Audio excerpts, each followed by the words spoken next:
Today is Friday, the 7th of February, 2020. I'm Keith War, and welcome to another episode of Homeless in Titusville. And today I'm being joined by, what is your name, sir?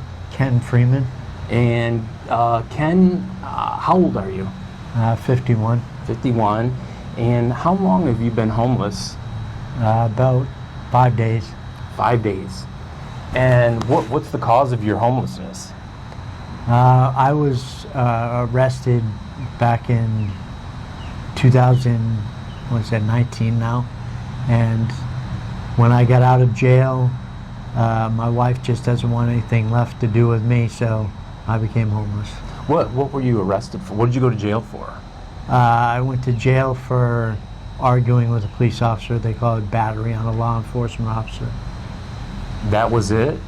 Yeah. And why did you have this contact with the and police? battery on another individual. It became part of like a traffic altercation, and then it just... So this was a traffic stop, and it turned into an argument? Yeah, well, I got into an argument with another motorist, and then the police were called, and then it became an argument with the police. Eventually I was arrested. And why? I mean, what was going through your mind, and what was the argument? I was going through a separation with my wife. We were separating. I'd been gone from the house for about a month and ran out of money. So I was taking the only thing I had left, my golf clubs, down to try and sell them. And I wasn't in a right frame of mind. I suffer from a bipolar disorder. And I just wasn't in a right frame of mind and overreacted to a situation, you know, and just didn't have medication. I'd been without medication so I take medication on a daily basis at night to help me sleep. So I've been without medication for about a month. Okay. You know, and I just wasn't in a right frame of mind and overreacted to a situation. So when you have your medication, you're pretty functional, you're pretty normal, go to work? Yeah. Well, what kind of work do you do? I've done just about everything. I have a Class A CDL driver's license. Okay. You know, that's the one thing I'd like to do. I'd like to drive a truck. I haven't had the time. I've been trying to find a place to live and doing other things throughout this week, you know, so I haven't had time to look at some of the over-the-road trucking companies, you know, because that provides you shelter as well as a job. Right. You know, but I've worked for a tree company, you know, landscaping, doing tree trimming, drove bucket trucks and dump trucks. So I pretty much can operate anything with a motor with my license. Are you currently working? No. You're not. And so you just got out of jail 5 days ago. Yeah. And you went from jail to the streets, immediately to the street. Yeah. And it was just by the grace of God, really, that I was walking by a woman's house down in Titusville, a woman named Carol, and she saw me walking down the road and liked my sunglasses and thought I looked like Elton John. So she said, "Oh, I'll give you a ride. Where are you going?" And she gave me a ride. Ended up going to try and get some food down at the Salvation Army, and the Salvation Army was closed, so I couldn't get any food. So she eventually worked me around so I could sell some jewelry that I had on me. So like to a pawnbroker or something? Yeah. Yeah, so I sold that and luckily made $100 or $120 on two of the items that I had, and I still have roughly about $50. You know, and I got myself a phone, and luckily she brought me over to a friend of hers house, Red, and Red has a band that he plays in, and he has a trailer that he tows his equipment around. Well, he let me stay in his trailer for the last couple days. Okay. You know, so I haven't been outside in the weather. Yeah, because last night we had a really bad storm. Right. But now you're out on the street. You're hardcore homeless today. Yeah. Today I'm hardcore out in the street. And what are you kind of learning? Like, what's been the biggest shock for you? Well, it's Like what are you finding out that you thought you knew that you realized you had no clue whatsoever about being homeless on the street? being homeless on the street is not much fun. You know, you think it's not that bad. I'll find a place to kick the dust off, you know, and just rest. But there's really no rest. There's a lot of other individuals who have drug problems, and you don't realize the extent of everything that you have is in one little bag, and everything Right, you got have, to carry all your belongings with you at all times. yeah, and it can all be stolen from you just like that. You turn your back, and these people that are on drugs, they'll rummage through your bag. It isn't anything to them. Right. Yeah. And do you have a substance abuse problem? Do you drink? Do you smoke marijuana? Do you do anything? No. No. Back when I was, you know, married and living with my wife, I used to smoke marijuana occasionally. Mm-hmm. You know, drink very occasionally, like during football season. I'd have a beer watching a football game. But now cigarettes were my biggest issue. Mm-hmm. And I've quit that. A year in jail stopped me from smoking cigarettes. It's still like, that's hard. Yesterday was the first time I sat next to somebody That was smoking. Right. So it was a little difficult, huh? Right. But I've managed to, you know, not go buy myself a pack of cigarettes and spend any of that $50 that I have. So what I have to figure is I have to keep this money that I have so that when my phone plan is up at the end of the month, I can renew my plan on my phone for another month. And because that's the only way I'm going to get employment. Yeah, That's right. the only way I'll be in touch with people. If I don't have a phone, I don't have anything. Yeah. You know, most people don't realize that it's indirectly illegal to be homeless. And what I mean by that is you have to own the land that's beneath your feet, right? And like we're at a park right now, but you can only be here when the park is open, and I think it's closed from sundown to sun up. Yeah. And you know, which leaves you nowhere to go unless you own that land. You know, you're no matter where you go, you're trespassing. Yeah. You know, unless you're on the sidewalk. But even on the sidewalk, you know, the law says you can't sit still there. You have to continually move. That it's for traveling. Yeah. So, you know, I see guys on the street that are constantly getting trespasses and things like that. And you said you had your other encounter with law enforcement. It was over a minor thing, over a traffic incident. I can't imagine, you know, now that you're homeless on the streets and the cops are going to be asking you for ID and what are you doing at this park and well, what's going on here and there, and you know, and if you don't maintain your composure and you know, I'll get trespassed again. but you'll get arrested again for Yeah. battery. You know, the same thing will happen. Yeah. Well, I went. One of the first places I visited when I got out of jail was the Circles of Care, that's where I go to get medication to help me sleep at night. But when you don't have a roof over your head and you don't have any walls that surround you, it's tough to get sleep at night. Did you tell them you were homeless? Yeah. And what did they say? Did they have any programs? Can they help you? No, they gave me a list of places that can help me. I've called a lot of places on that list so far. And what are they telling you when you call? Because a lot of times I'm just getting voice recorders. Well, it's been my experience. I don't know what others have experienced, but it's been my experience that they have all these qualifiers that they use to disqualify you from the help. You know, they'll say, well, do you have any children under a certain age? No. You know, your veteran status. Are you a veteran? Yeah. You are a veteran. Right.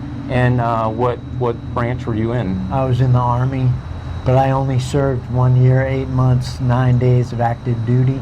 Okay. And because I didn't serve over 2 years or serve in any combat situations. You're not considered a veteran. Right. I'm not considered eligible for any of their medical problems. That's one thing I ran into at the Circles of Care. They want me to bring them a letter from the VA that states that I'm not eligible for any veteran administration medical benefits or housing or any of that. right. So and- I'm trying to find Section 8 housing, any type of housing. But you don't have an income like Social Security or anything like that. No, I'm thinking next week one of my places to visit is the Social Security Administration. I'm also going to go to the JobLink or Brevard Career Source. You know, I believe I can still sign up for unemployment compensation. I'm not sure whether jail expires me from that or not. Yeah, I'm not 'Cause I know sure. I had a job all the way up until the month before I went to jail.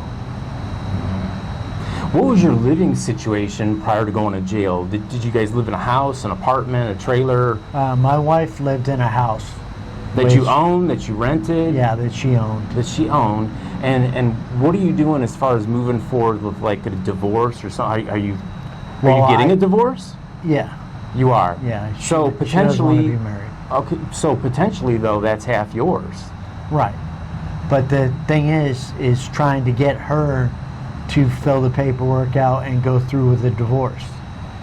She doesn't want to. She doesn't want to give me a dime. She's not going to give me a dime. If it comes down to her, she wouldn't give me 10 cents. She'd give me her prayers. You know. Or what so I she mean? says. Right. But she won't give me a dime. And then what's her situation? Is she normal? Does she have a drinking or a drug problem? She drinks daily. According to her, it's not a problem. It's just self-medication. But she drinks daily. She's had a heart attack already. You know, and she believes that she can self-medicate. The doctor gave her prescriptions for blood pressure and all these other things, but she can't take the blood pressure medication because it messes with her drinking. You know, so it causes her dizziness and all kinds of other things. So clearly the drinking is an issue. She's an alcoholic. Yeah, we had a debate, numerous debates about it on an almost daily basis, because I was going to work still 40 hours. She's of retirement age. Yeah, you said she was 17 years older than you, considerably Yeah. older. Yeah, And how about children? Do you guys have children together? Do you have children separately? she has children. She She has 4 children, and one of them came to actually help out with things after she had her heart attack a year ago, but the help was more or less somebody to drink with. He's a big drinker. He's an alcoholic too. Yeah. So they would constantly drink. I would be Monday to Friday, you know, trying to get through a work week and trying to get my rest. It was hard work doing tree service. That's hard work. And you know, I would get woke up in the middle of the night, 11 o'clock, midnight, 1 o'clock, 2 o'clock in the morning. Somebody, my wife, like throwing up in the toilet bowl or getting dry heaves and going into the bathroom, which was right adjacent to the bedroom. If she didn't have her alcohol, was she shaking? Did she get the shakes? Oh yeah, well, you just never saw her without her alcohol. Oh, okay. It just never happened. And so she No, doesn't work or have any social things that she really. She just pretty much stays in the house and only goes to the store to get alcohol. Yeah. She even stopped. She stopped driving after a heart attack. She stopped driving. So who gets her alcohol? He does, or Oh.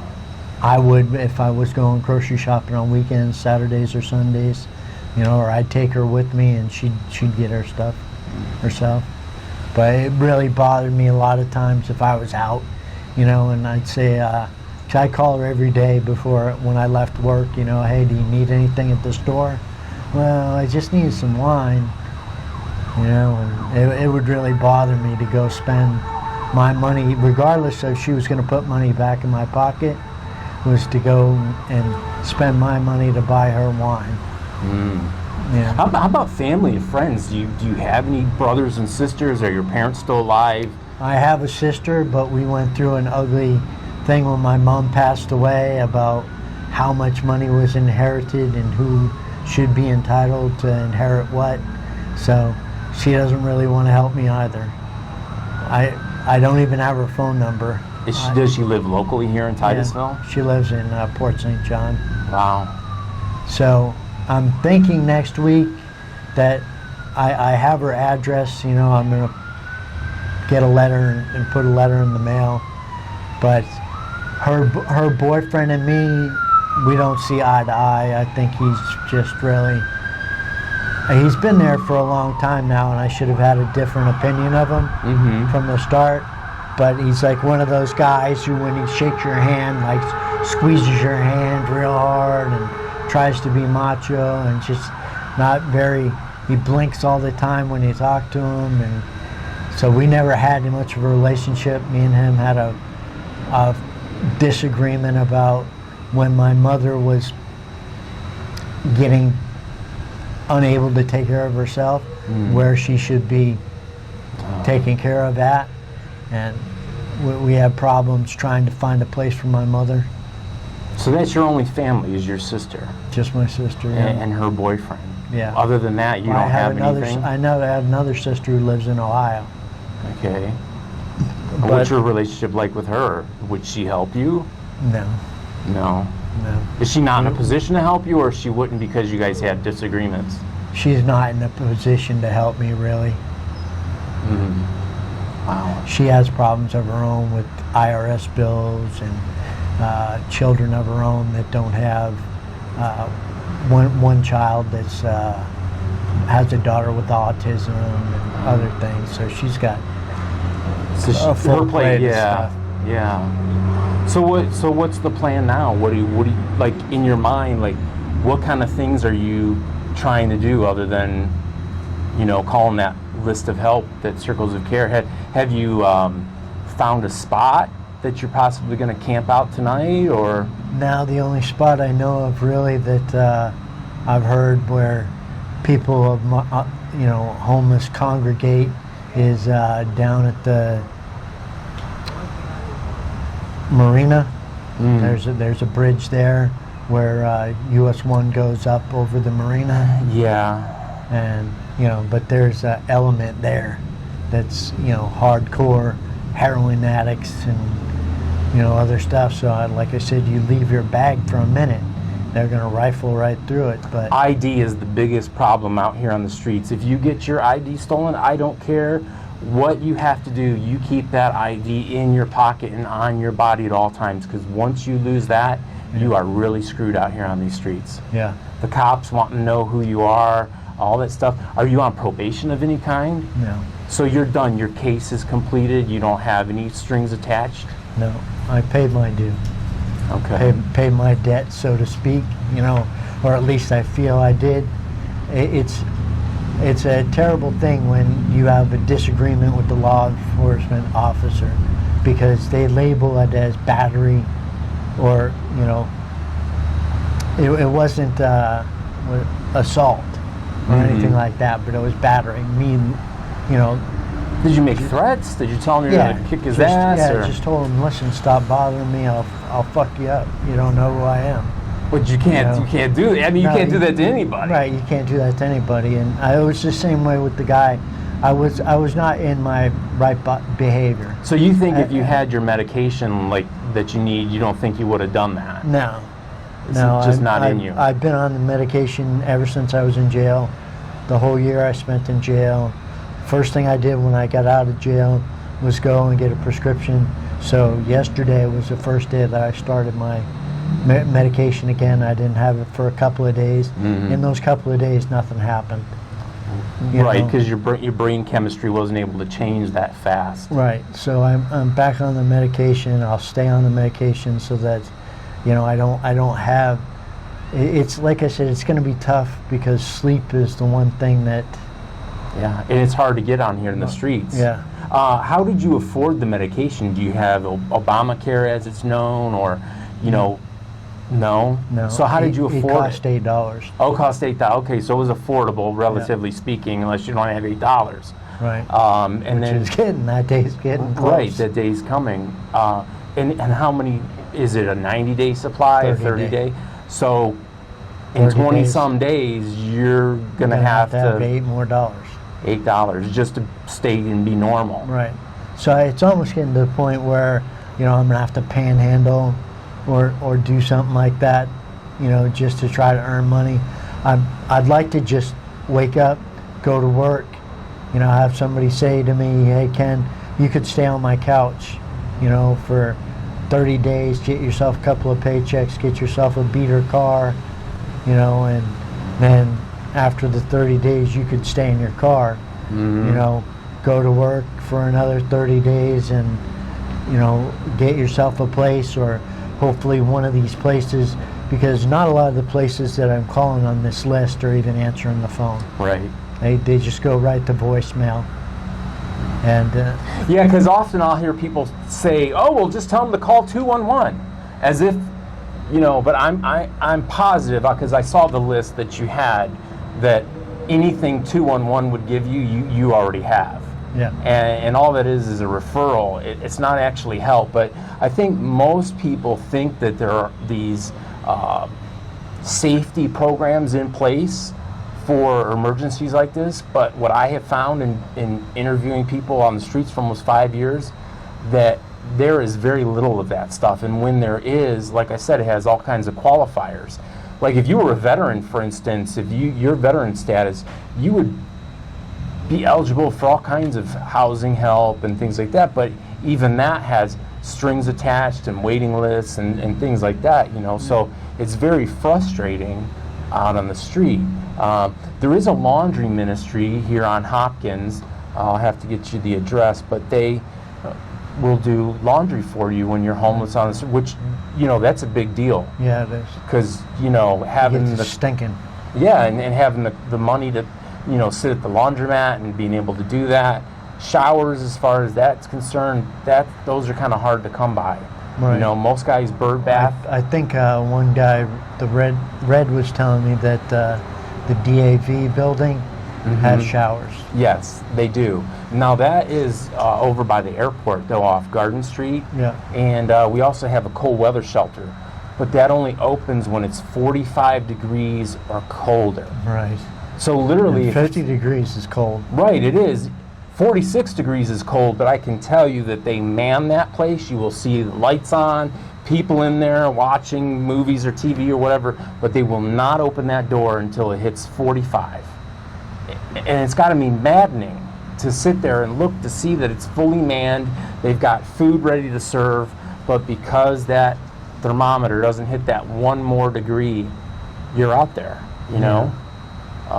So it's going to be frustrating. Yeah. How about other health conditions other than your mental health?